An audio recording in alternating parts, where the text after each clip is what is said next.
Hey everyone, I hope you've been enjoying this mini-series on the seasons of God. So far we've talked about the season of drought and the season of rain. And today we want to look at the season of long nights. As you know, in the Northern Hemisphere, there are times when the nights are significantly longer than the daytimes. And there are spiritual seasons that are parallel to that in our own lives. And it's important to understand the reason for those seasons of long nights. A lot of times we find ourselves in confusion or perhaps disappointment because things have not turned out as we imagined or as we had hoped. I call these the night seasons.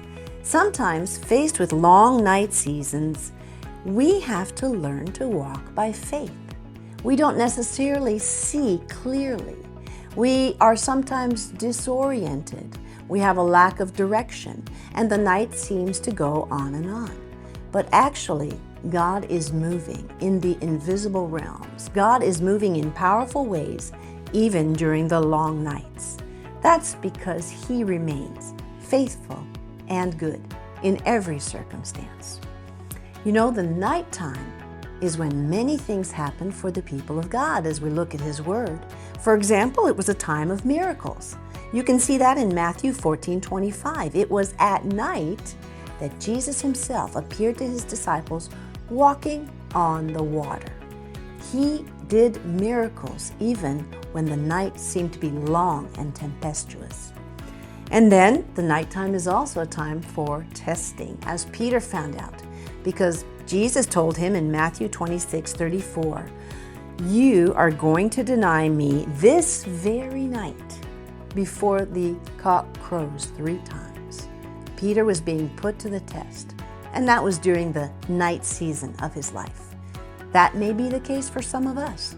When we seem to think that the night goes on, there's a reason for God to put us to the test. But nighttime is also the time for deeper fellowship with God. In Luke 6:12, we see how often Jesus went to the mountain just to spend the night in prayer, in communion with God the Father. Luke 21:37 confirms that and says that every day He was teaching at the temple, but at night He would go to the Mount of Olives. And in John 8, verse 1, the disciples would go to their own house, their own comfort, while Jesus stayed on the Mount of Olives and worshiped God. Do you know what's interesting? Even David went to the Mount of Olives to worship God after the conspiracy of Absalom, who turned against him.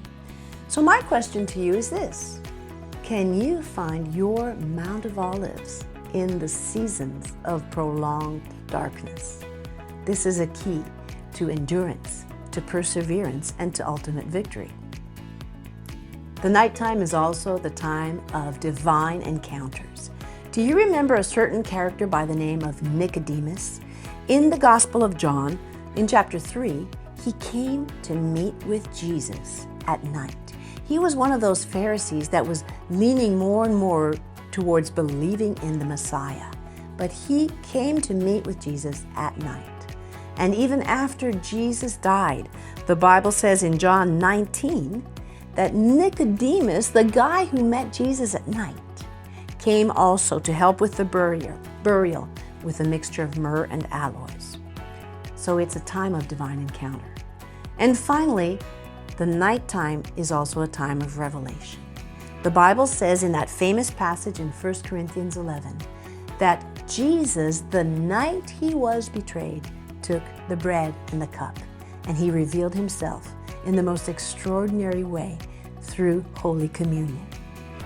So even though long nights can contribute to a certain state of fatigue or discouragement, or maybe confusion or disorientation, the key is to know what attitude comes to the surface during your nighttime seasons. Do you isolate yourself or do you seek the Lord? I want to encourage you today. In fact, I want to challenge you today. If you find yourself in a night season, remember, there may be a reason that you have not yet discovered for that prolonged period of darkness.